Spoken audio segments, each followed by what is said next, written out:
Have you ever wondered what shape your soul has? No, this is not just a poetic metaphor, but a real psychological question. We get used to hiding behind masks, showing a polished, shining facade. Yet inside each of us, there is a vessel, the container that holds what our life is truly filled with: joy, pain, experience, memories. A vessel can be a simple clay jug that preserves authenticity.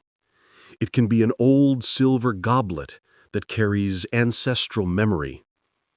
It may turn out to be a warm wooden bowl, a symbol of care and generosity, or a delicate porcelain cup filled with the longing for beauty and harmony, and finally, a transparent crystal glass, a symbol of clarity of mind and radical honesty with oneself.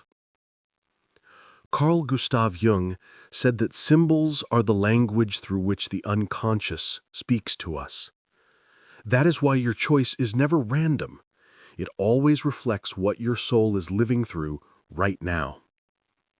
Look closely at these vessels. Which one intuitively draws your gaze? Do not analyze, simply feel. Your choice is not just a picture. It is a mirror of your deepest essence. If your gaze stopped on the simple clay jug, it means one thing. The archetype of authenticity lives within you. You did not choose the gleaming silver goblet, the elegant porcelain cup, or the shining crystal glass. Your choice is the modest vessel of earth. At first glance, it is unremarkable, maybe even rough or imperfect. But it is precisely in those cracks and irregularities that the truth about you is concealed. Clay has always been a symbol of foundation. From it were made the first vessels, the first statues of gods, the first containers that stored water and grain. There is something primordial and timeless in clay. It holds the imprint of the craftsman's fingers, and in its imperfection lives the breath of life. Those who choose the clay jug are drawn to what is real, to simplicity, to roots. You are one of those who are tired of endless gloss and artificiality in the modern world. Where others chase effect, you search for essence. Deep within you is a powerful drive toward honesty, with yourself and with others. You don't like games. You cannot stand pretense. You don't need unnecessary shine. Your dignity lies in the fact that you can remain yourself even when that is not always convenient for others. In a world where everyone tries to appear better than they are, you choose to be. That is your strength. The clay jug symbolizes wholeness. It has chips, cracks, irregularities, but they do not diminish its value. On the contrary, they are what make it unique. So it is with your soul. You do not hide scars, do not plaster over fractures, do not mask mistakes. You understand that they are part of your story, and precisely because of them, you have become who you are.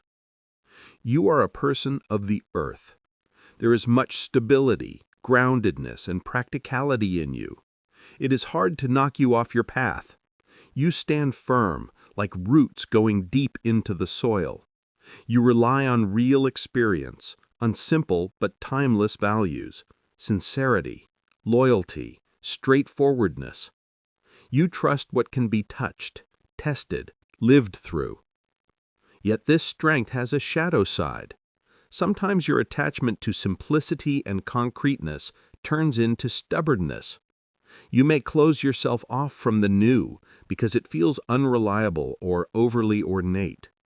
You may dismiss abstract ideas as empty words because they lack the smell of earth and the taste of well water.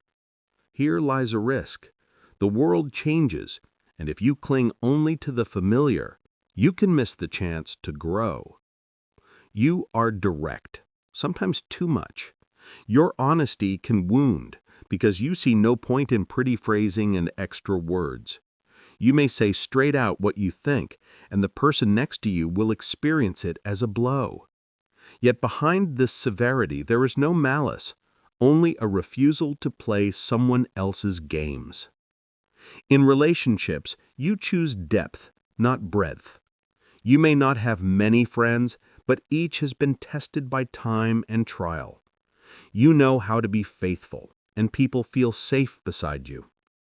You are not someone who easily changes their circle. You value constancy, and those who remain close to you know they are there for the long term. Jung once wrote, "I would rather be whole than good." This phrase could easily be your motto. You do not strive to please everyone. You don't chase others' approval. You choose to be. You choose to be you, with all your light and all your shadow. And this lies your true power. So that this strength does not turn into limitation, one thing matters. Wholeness is not only about preserving what is, but also about a willingness to let the new in. Even a clay vessel sometimes cracks, and when it is mended, it can become even more beautiful and unique. So it is with your soul. You do not hide scars, do not plaster over fractures, do not mask mistakes. You understand that they are part of your story, and precisely because of them, you have become who you are. You are a person of the earth. This choose the clay jug. You chose truth. If your choice fell on the old silver goblet, your soul is bound to legacy. Silver is the metal of memory, a value that doesn't fade over centuries. It doesn't flash as brightly as gold, but in its cool gleam lie depth and nobility. The silver goblet is a symbol of history, tradition, honor, of what is handed down from generation to generation. Your soul does not feel like an isolated unit, but as part of a long chain of destinies. You carry not only your own experience, but also the experience of those who lived before you. Victories and defeats, pain and joy, pride and the shadows of your ancestors, these all live within you. Sometimes it feels like a blessing, sometimes like a heavy burden.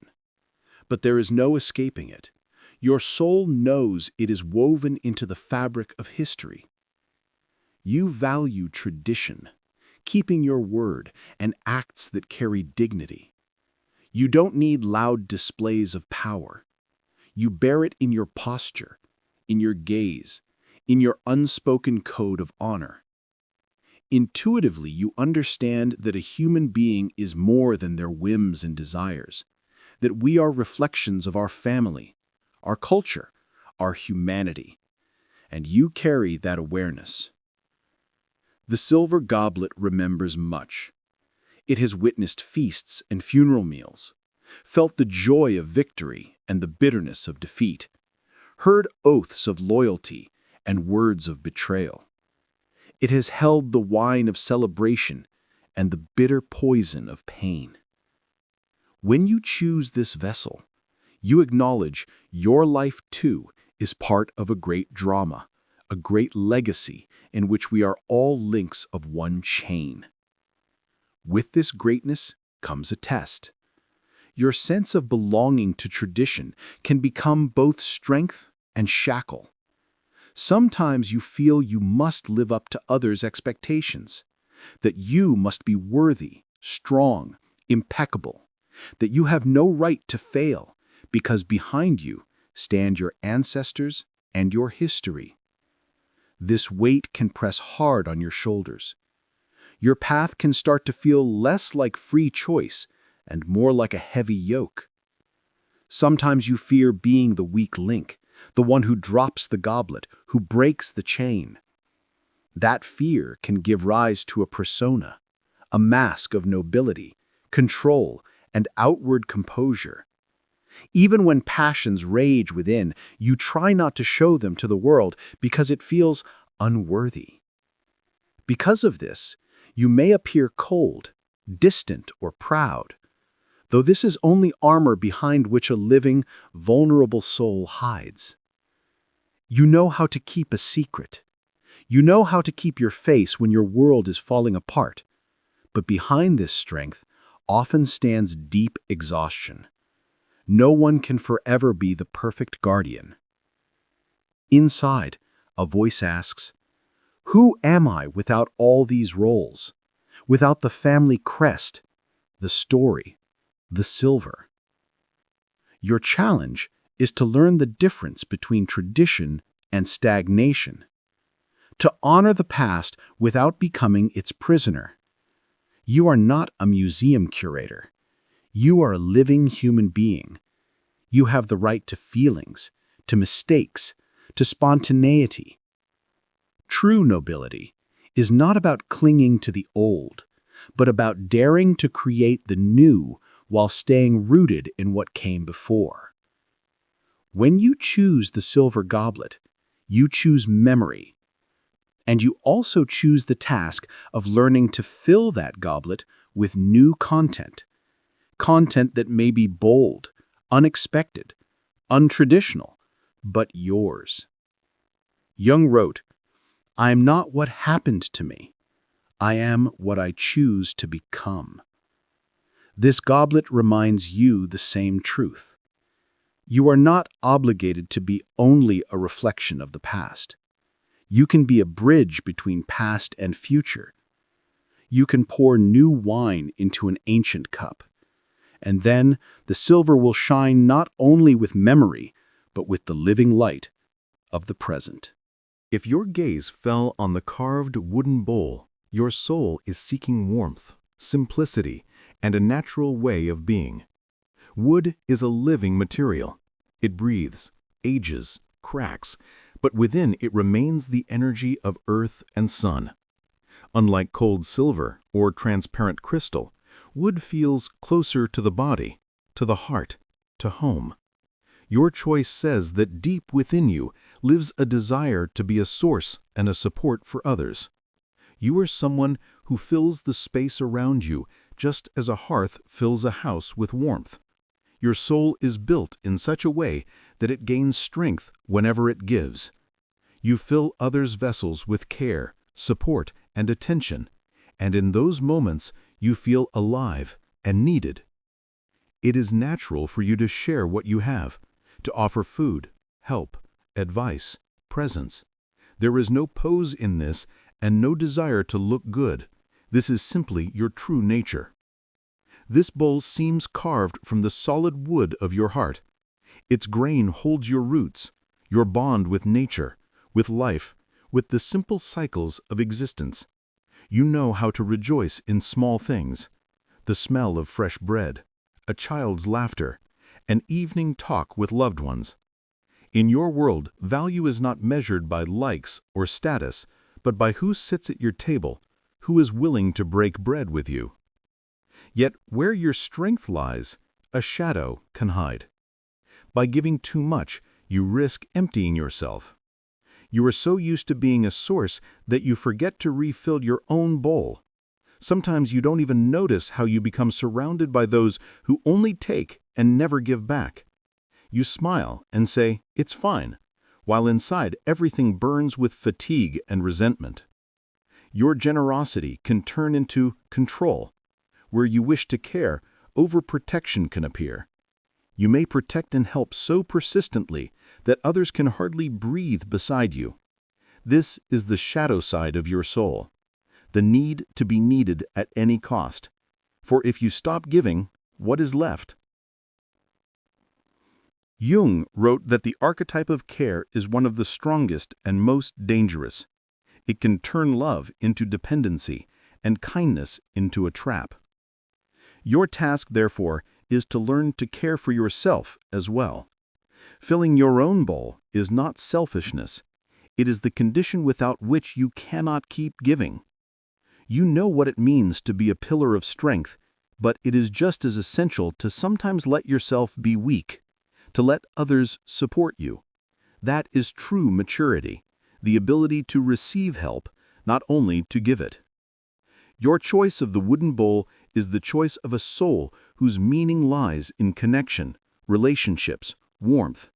You are the person people return to, the one who creates atmosphere instead of spectacle, the one who makes a space feel alive and real. Alongside this, your challenge is not to dissolve entirely in care, not to turn your life into endless service to others. You must find balance between love for people and love for yourself. Only then will your bowl remain full. Remember, wood is strong not because it never breaks, but because it knows how to bend in the wind. So it is with you. Your strength lies in flexibility, in accepting life with all its difficulties while keeping your warmth. Jung wrote that warmth is not weakness, but inner energy strong enough to warm even another's darkness. That is your path, to be a source of light and heat, but without self-sacrifice. Keep your inner tree alive. Do not let it burn out. If your gaze settled on the delicate porcelain cup, your soul is searching for refinement, harmony, and beauty. Porcelain is a material that unites fragility and strength. At a glance, it seems light, almost weightless, yet it can withstand boiling water and hold its warmth. So it is with you. On the outside, you may seem soft, sensitive, even fragile. But within lies a surprising power to endure life's trials while preserving inner balance. You are someone for whom beauty is not luxury, but necessity. You seek it everywhere, in relationships, in words, in the small details of daily life. A cup of morning tea is not just about quenching thirst. For you, it is a ritual filled with meaning. You know how to turn the simplest things into celebrations. A dinner with friends, a walk in the park, a quiet conversation. In this, your inner wisdom shines. You understand that happiness is woven not from loud events, but from small moments lived with attention. You possess a fine sensitivity. Where others see gray routine, you notice undertones, the play of light on the wall, color nuances in a voice, the faint scent of spring wind. This ability to see beauty in the ordinary makes your soul deep and inspired. Yet here your shadow hides. Your vulnerability leads you to avoid the rough and painful sides of life. You may withdraw from conflict, choosing silence and retreat just to preserve your inner calm. You fear being soiled by the chaos of reality. Sometimes, this caution turns your life into a glass museum. Everything is perfect, but too sterile. You know how to preserve harmony, but sometimes that harmony becomes your cage. Life by nature is not perfect.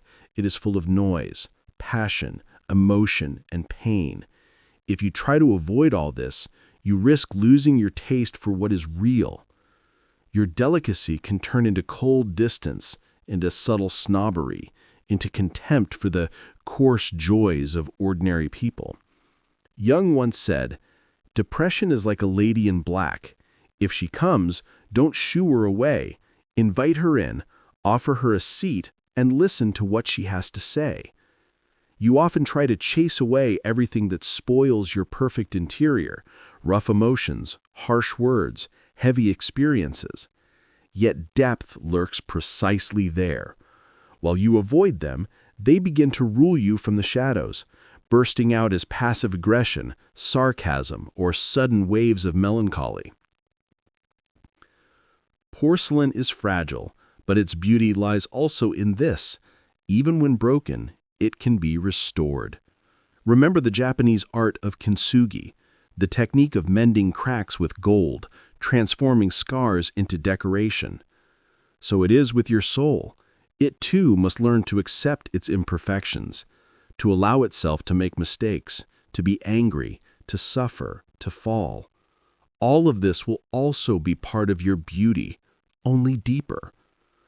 Your choice of the porcelain cup says that you are an aesthete, a person drawn to harmony and refinement, but your path is not to run from imperfection. It is to learn to see beauty in chaos as well. in the cracks in the pavement where wildflowers push through. True harmony lies not in sterile purity, but in weaving imperfection into the pattern of your life. You know how to create an oasis of beauty and calm around you. Do not forget, though, to let life enter that world, with all its noise and rough edges. Then your porcelain cup will never become a brittle museum piece, but remain a living vessel where delicacy and strength meet. We have walked the entire path. Before your eyes, 4 vessels, 4 metaphors of the soul. Each holds a special strength, a special truth. Each speaks only to those who are ready to hear that particular voice. The clay jug reminded us of authenticity and simplicity. Its imperfect form is its depth. It speaks of honesty with oneself, of earth, of roots. It is the choice of those unafraid to be real, even when their truth feels too rough for others' ears. The old silver goblet spoke of legacy and memory. It holds the lines of ancestors, traditions, victories, and mistakes. This choice is about dignity and about the weight that must be carried along with honor. It is the vessel of those who feel themselves part of something larger than their own life. The wooden bowl warmed us with care and endless generosity. It belongs to those who fill others, who become the hearth at which people gather. Yet along with this gift comes the trial of not losing oneself in service, of not burning out in constant giving. The porcelain cup opened a world of harmony and refined beauty. It is for those who see nuance, who turn everyday moments into rituals and create an oasis of quiet around them. But its lesson is that real life is imperfect, and beauty lives even in cracks and chaos. 4 vessels, 4 paths. There is no right or wrong choice. Each vessel tells the truth about you, but about a different side of that truth. One speaks of roots, another of memory, a third of heart, a fourth of beauty. What stands behind this test is more than symbols. It shows that all of these live within each of us. We are clay and silver and wood and porcelain. Sometimes we are steady and simple like the jug. Sometimes majestic and strict like the goblet. Sometimes warm and caring like the wooden bowl. Sometimes refined and vulnerable like porcelain. Today, your choice revealed the part of you that is most active right now. Tomorrow, you may feel resonance with another vessel, because the soul is not a statue, but a river, changing with the flow of time. Jung wrote that symbols are the language of the unconscious. They always point to something greater than words can express. And the choice of a vessel is not just a picture, it is a mirror. You look at it, and it reflects what is happening within you. But the main question is not which vessel you chose. The main question is what you will do with that knowledge.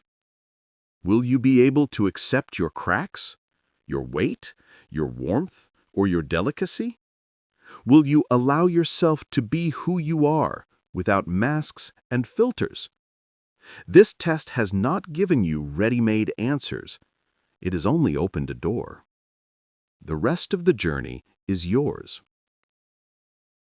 Remember, each vessel is a reminder that your soul has shape, volume, and content, and only you decide what it will be filled with: fear or courage, emptiness or meaning, surface or depth.